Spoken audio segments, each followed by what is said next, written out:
ప్రభు తక్కువాడా? మన ప్రభు అంత చేయడా? మన కోసం తన ప్రాణమే పెట్టాడు, రక్షించడా? మనం ఆయన దగ్గరికి వెళ్ళాలి. నాకు ఈ సమస్య ఉంది అని తెలుసుకోవాలి ఫస్ట్. నాకు ఈ సమస్య ఉంది, దానికి సొల్యూషన్ నా ప్రభువు మాత్రమే అని ఒప్పుకోవాలి ఫస్ట్. అప్పుడు రక్షణలో ఎదుగుదల, రక్షణలో అభివృద్ధి. ఇంకో మాట చూస్తారా? 2వ కొరింథీయులకు రాసిన పత్రిక 3వ అధ్యాయము 18వ వచనం. అంటే కొరింథీయులకు రాసిన 2వ పత్రిక 3:18. నేను ముగిస్తాను, టైం అయిపోయింది, వెంటనే మనం ముగించేసుకో. మనం అందరమును ముసుగులేని ముఖముతో ప్రభువు యొక్క మహిమను అద్దము వలె ప్రతిఫలింపజేయుచు మహిమ నుండి అధిక మహిమను పొందుచు ప్రభువుకు ఆత్మచేత ఆ పోలికగానే మార్చబడుచున్నాము.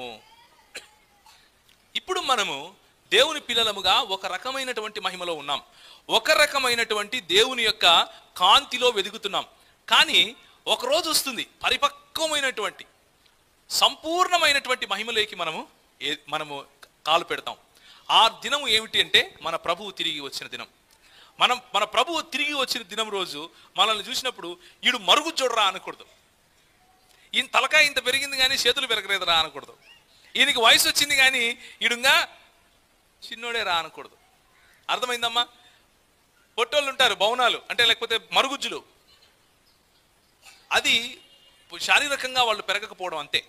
వాళ్ళలో ఉన్న తప్పేమీ కాదు, బలహీనత కాదు. కానీ ఆత్మీయంగా మనం ఎదగకపోతే అది మన తప్పు.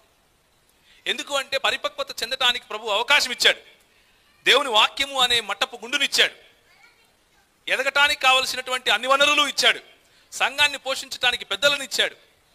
కొందరిని ఎలా బోధకులు, కొందరిని పాస్టర్లు, కొందరిని ఇవాంజలిస్టులు, కొందరిని ప్రవచనలు చెప్పేవాళ్ళు, కొందరిని ఎన్ని రకాలుగా ఆయన మన కోసం ప్రజలను ఉంచాడు.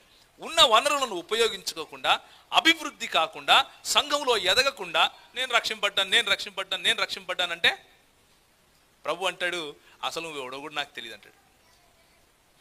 అసలు నువ్వు ఎవడో కూడా నాకు తెలియదు అంటాడు. నీతిమంతులుగా తీర్చబడటం అయిపోయింది, పరిశుద్ధతలో ఎదగటం జరుగుతూ ఉంది, మహిమ పరచబడటం జరుగుతుంది. ఒకానొక సమయంలో మనం మహిమ పొందుతాం. ఎంత మహిమ పొందుతాము అంటే ఆయన ముఖాన్ని ఇలా చూస్తాం, ఆయన మహిమలోకి మనం కాలు పెడతాం.